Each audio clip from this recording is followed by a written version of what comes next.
Kamakailan lamang, nag-inspeksyon ako sa naging epekto ng habagat ng bagyong Krising, Dante at Emong. Kitang-kita ko na maraming proyekto para sa flood control ay palpak at gumuho. At yung iba, guni-guni lang.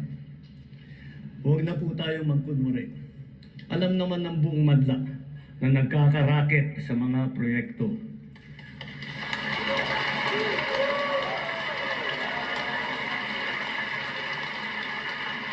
Mga kickback, mga initiative, errata, SOP, for the boys. Kaya sa mga nakikipagsabwatan upang kunin ang pondo ng bayan at nakawin ang kinabukasan ng ating mga mamamayan, mahiya naman kayo sa inyong kapwa Pilipino.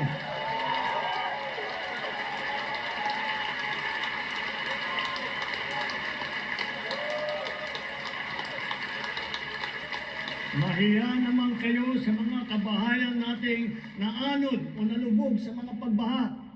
Mahiya naman kayo, lalo sa mga anak natin na magmamana sa mga utang na ginawa ninyo ng ginusulong ng pera.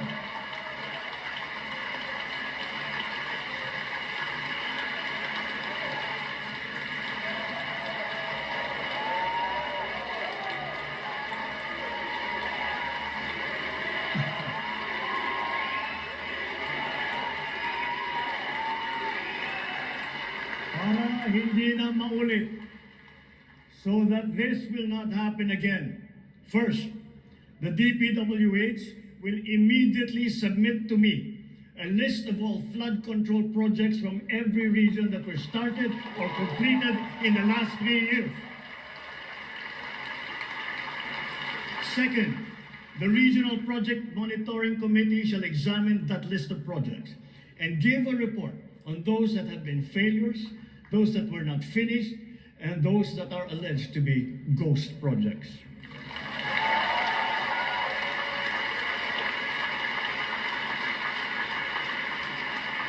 And third, we will publish this list.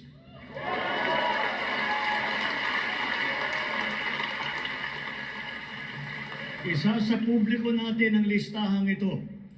Kaya ang publiko na saksi sa mga proyektong ito ay malayang suriin ang listahan at magbahagi ng kanilang nalalaman para makatulong sa ating investigasyon.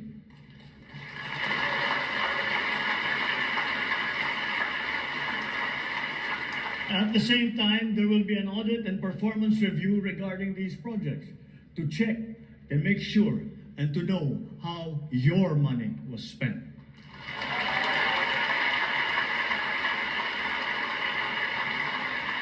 Sa mga susunod na buwan, makakasuhan ang lahat ng mga lalabas na may sala mula sa investigasyon, pati na ang mga kasabwat na kontratista sa buong bansa.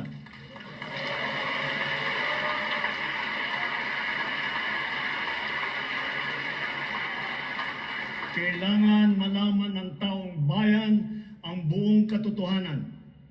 Kailangan may managot sa naging matinding pinsala at katiwalian.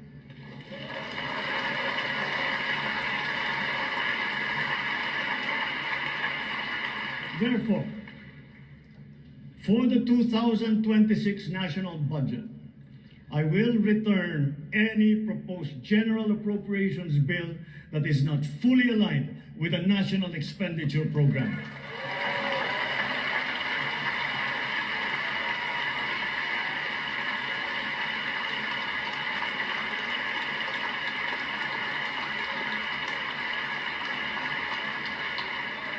And further, I am willing to do this even if we end up with a reenacted budget.